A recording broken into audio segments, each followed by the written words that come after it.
არის თუ არა გურამ როგავაზე თავდასხმისთვის დაკავებული სპეცრაზმელი რეალური დამნაშავე საქალაქოში ჟურნალისტზე ძალადობაში ბრალდებულის პროცესი იწყება. გურამ როგავას, რომელიც ოცნების საგამოძიებო უწყებებს არენდობა, სურს განხილვას თავად დაესწროს. ჟურნალისტი დარწმუნებულია, რომ განსასჯელის სკამზე რეალური დამნაშავის ნაცვლად სულ სხვა ადამიანი ზის. ამის არგუმენტებს მაყურებელი დღეს იხილავს 10 საათზე გადაცემაში ნამდვილი ამბავი ელისო ჯარიაშვილთან. საქალაქოში პროცესზე, რომელიც ამ წუთებში იწყება. განსასჯელის სკამზე იქნებიან ლევან ხაბეიშვილზე და ზვიად მაისაშვილზე თავდასხმის ბრალდებით დაკავებულებიც. დია ბაძაღუა აგრძელებს თემაზე ფორმულას პირდაპირ ეთერში საუბარს, დიაგისმენთ.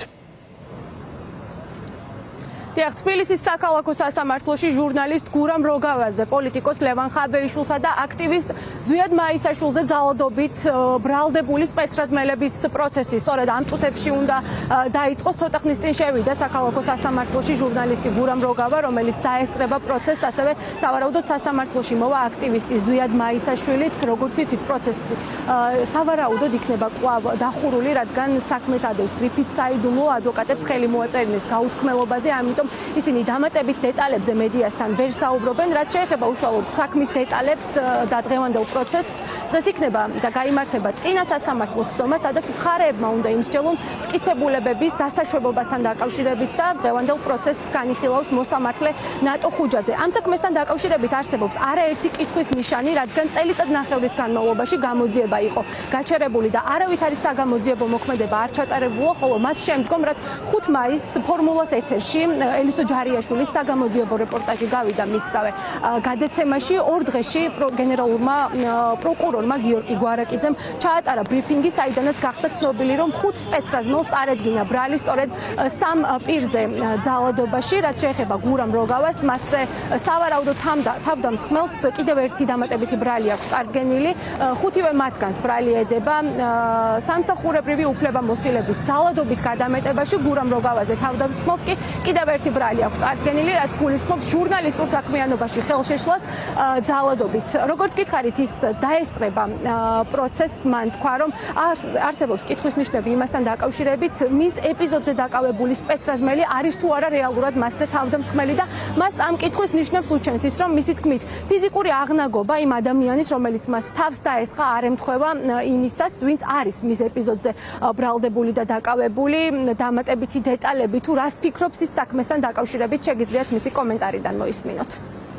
მე დღეს აქ მოვედი აი ამ წიგნით, ბიძინა ივანიშვილის საყვარელი მწერლის წიგნით, ცხოველების ფერმა და ივანიშვილის სურვილია, რომ სწორედ ამ პოლიტიკური მოდელით მართოს ქვეყანა, მაგრამ მის მიერ ნაშენების სისტემა არ არის ისეთი მონოლითური, როგორიც გარედან ჩანს. ეს სისტემა შიგნიდან ინგრევა, სწორედ ამ სისტემის შიგნიდან გამოჟონილი ინფორმაციების საფუძველზე დღეს მაყურებელი ნახავს ელისო ჯარიაშვილის კიდევ ერთ გამოძიებას, სადაც დარწმუნდებით, როგორ იყერება აი წამებში საქმეები, ისე რომ უბრალოდ მტკიცებულებები არის სახარხარო, სასაცილო. სიახლე ის არის, რომ სავარაუდოდ ის პირი, რომელიც ჩემს საქმეზე დააკავეს, არ არის ჩემზე თავდამსხმელი, მისი აღნაგობა არ ემთხვევა ვიდეოში არსებულ მოქალაქეს, არ ვიცი, სპეცრაზმელს. ჩემი საქმე არის ერთ-ერთი რეზონანსული საქმე, რომელიც შესაძლოა საფუძვლად დაედოს ახალ სანქციებს და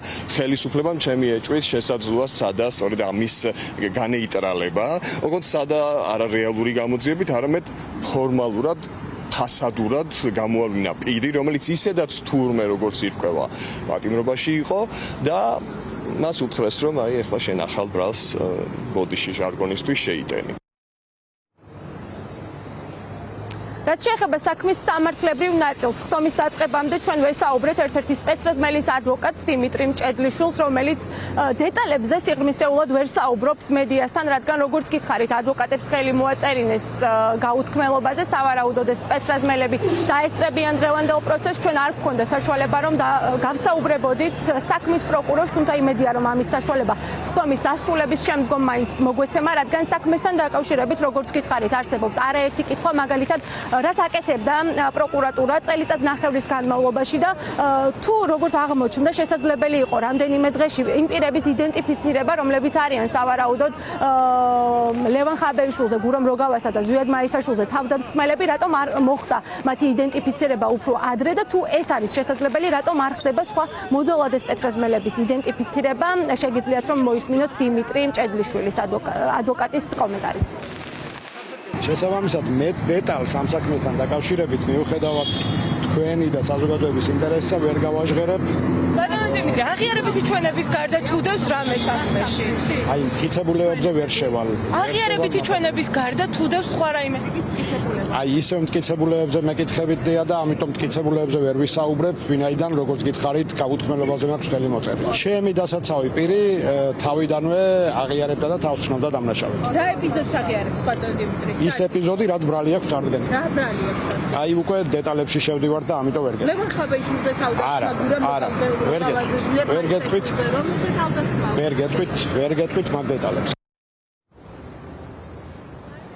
დღევანდელი პროცესის შემდგომ გახდება ცნობილი, გადაეცემა თუ არა საქმე უკვე არსებითად განხილვის ეტაპზე, სადაც მხარეებმა უნდა იმსჯელონ მტკიცებულებებთან დაკავშირებით, დამატებითი დეტალები აღნიშნულ საქმესთან დაკავშირებით. დღეს გახდება კვლავ ცნობილი ფორმულას ეთერიდან ელისო ჯარიაშვილის გადაცემიდან, რომელიც 10 საათზე გავა ეთერში.